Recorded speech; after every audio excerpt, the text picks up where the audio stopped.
Hi hello নমস্কার, আবার চলে এসেছি আরেকটা নতুন ভিডিও নিয়ে। মিলির রন্ধনশালার তরফ থেকে আমি মিলি। আজকে যে রান্নাটা করব সেটা হচ্ছে, প্রায় প্রত্যেক দিনই দেখো আমাদের মেয়েদের রান্না করতে হয়, এক দিন ভালো লাগে না রান্না করতে। কিছু সবজি সব ধরো বাড়িতে রয়েছে, ভাতও করা রয়েছে, কিন্তু রান্না করতে ইচ্ছে করছে না। তো সেই জন্য চটজলদি কী করে রান্না করে দুপুরবেলার লাঞ্চটা করে নেওয়া যায়, সেটার জন্য আজকে একটা নতুন রেসিপি তোমাদের দেখাচ্ছি।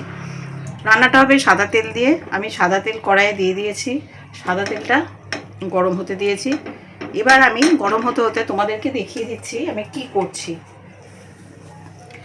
পেঁয়াজ, একটা বড় সাইজের পেঁয়াজ নিয়েছি, পেঁয়াজটা কুচিয়ে নিয়েছি, সাথে নিয়েছি 7-8টা কাঁচা লঙ্কা কুচিয়ে নিয়েছি, রসুন নিয়েছি 8খানা রসুন কুচিয়ে নিয়েছি, ধনে পাতা নিয়েছি, আলু ডুমো ডুমো করে কেটে নিয়েছি, কপি নিয়েছি, আর একটু মটর ডাল আর বাদাম আর মটরশুঁটি, এগুলোকে আমি সব গুছিয়ে নিয়েছি।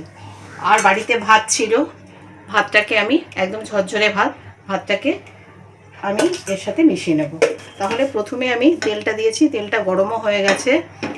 এবার আমি কড়াইয়ে দেব, আর সাথে আমি আরও একটা জিনিস দেব, সেটা হচ্ছে কি বলে সয়াবিনকে সেদ্ধ করে আমি জল ঝরিয়ে রেখেছি। আর এই রান্নাটাতে আমি চাট মশলা ব্যবহার করব। প্রথমে আমি দিয়ে দেব এই বাদাম আর ছোলা, এই মটর ডালগুলোকে আমি কড়াইয়ে ভেজে নেব। ফ্লেমটা একটু বাড়িয়ে দেব, ভাজা হতে দেব।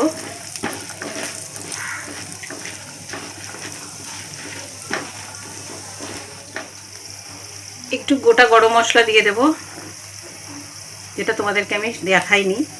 আর গরম মশলার মধ্যে সবসময় এটাকে পরে দেবে, লবঙ্গটাকে পরে দেবে, নাহলে বড্ড ফুটে গায়ে পড়ে। এবার আমি এর মধ্যে একে একে করে সবজিগুলোকে ছেড়ে দিচ্ছি, না সরি পেঁয়াজ দেব, পেঁয়াজ রসুন আর কাঁচা লঙ্কাটাকে দিয়ে দেব।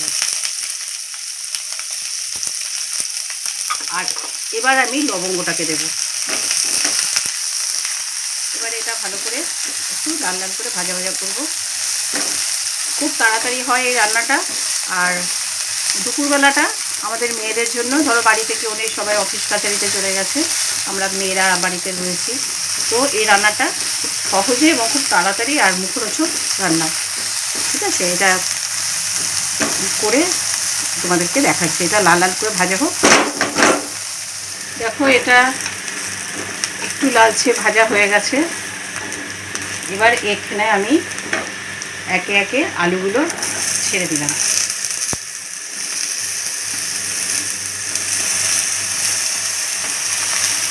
আলুগুলো আবার একটু ভাজবো।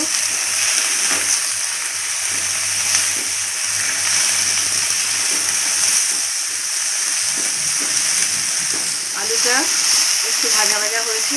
এবার আমি এখানে দিয়ে দেব ফুলকপিগুলো।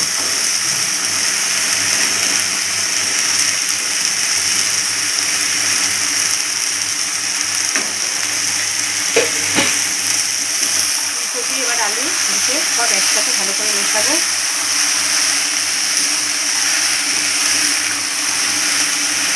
দেখো ফুলকপিটাও বেশ আলুর সাথে মিশেছে। এই অবস্থায় আমি নুনটা দিয়ে দেবো, একটু তাড়াতাড়ি সেদ্ধ হয়ে যায়। আর ভাতের পরিমাণটা অনুযায়ী নুনটা দেবো, পরে লাগলে দেখে নেবো যদি লাগে। নুনটাও ভালো করে মেশালাম। এর সাথে কড়াইশুঁটিটা দিয়ে দেবো।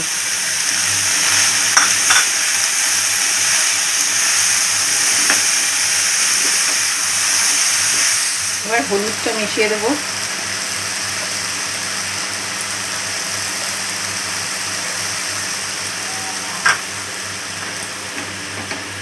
ফ্লেমটাকে মিডিয়াম টু লোতে রাখলাম। হলুদটার সাথে ভালো করে মেশাবো।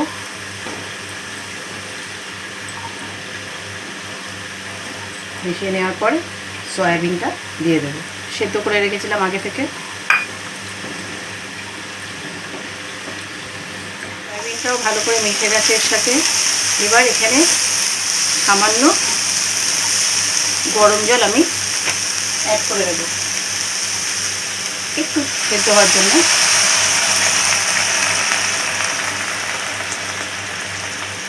সামান্য সামান্য দেবো জল, সেদ্ধ হতে যেটুকু জল লাগবে সেটুকু জলই দেব। তো জলটা অনেক শুকিয়ে গেছে, এইটুকু জল আমি রাখবো কারণ এর মধ্যে ভাতটা মেশাবো।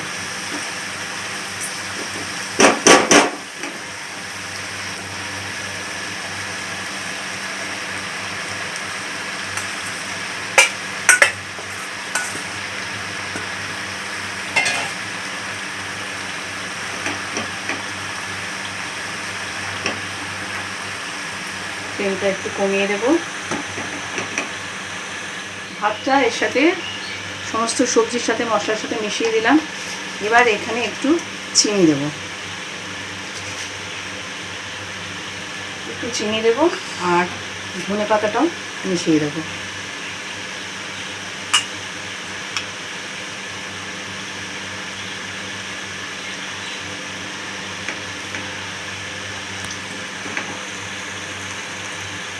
মিশিয়ে দিয়েছি। এবার আমি যে চাট মশলাটা রেখেছিলাম সেই চাট মশলাটা এর মধ্যে মিশিয়ে দিলাম।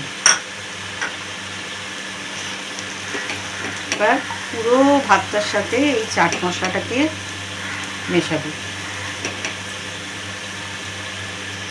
চিনি দিলাম কারণ একটু মিষ্টি মিষ্টি টেস্ট, একটু ঝাল ঝাল টেস্ট হলে খেতে ভালো লাগবে।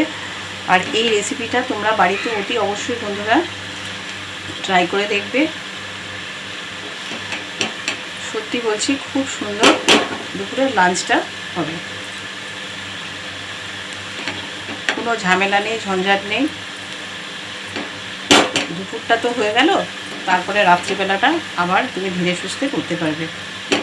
এবার আমি এই সময় একটু ঘি মিশিয়ে দেব।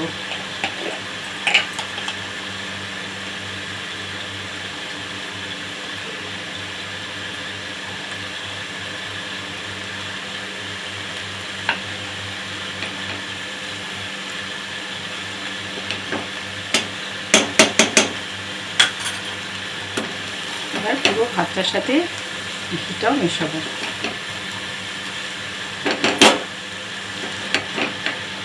রান্নাটা অলমোস্ট ডান। এবার আমি এটাকে সার্ভিং বলে সার্ভ করে নেব আর খেয়ে তোমাদের সাথে শেয়ার করে বলবো যে কীরকম খাচ্ছি। এবং তোমরা এটা বাড়িতে অতি অবশ্যই ট্রাই করবে আর আমার চ্যানেলের পাশে থাকবে। কেমনভাবে সাবস্ক্রাইব করে আর বন্ধুদের সাথে শেয়ার করবে, রেসিপিটা লাইক করবে। তোমরা এই রেসিপিটা রান্না করে খেয়ে কেমন লাগলো সেটা অতি অবশ্যই আমাকে জানাতে ভুলবে না। রান্নাটা হয়ে গেছে, এবার আমি গ্যাসটা অফ করে দিলাম। কেমন হয়েছে? খুব ভালো হয়েছে। সাথে শসা নিয়ে নিয়েছি আর পাঁপড় নিয়ে নিয়েছি। আর কি লাগে বলো বন্ধুরা, দুপুরবেলা খুব সুন্দর রেসিপি। এবং এর মধ্যে সয়াবিন আছে, বাদাম আছে, সব কিছুই আছে। মানে একটা হেলদি এবং টেস্টি খাবার লাঞ্চ। তোমরা এটা অবশ্যই ট্রাই করবে, করে আমার সাথে অবশ্যই তোমরা কমেন্ট করে জানাবে তোমাদের কেমন লাগলো। আর বন্ধুরা প্লিজ প্লিজ চ্যানেলটাকে সাবস্ক্রাইব করে আমার পাশে থেকো। দেখা হচ্ছে পরবর্তী ভিডিওতে। ততক্ষণ পর্যন্ত তোমরা সুস্থ থেকো, ভালো থেকো। টাটা।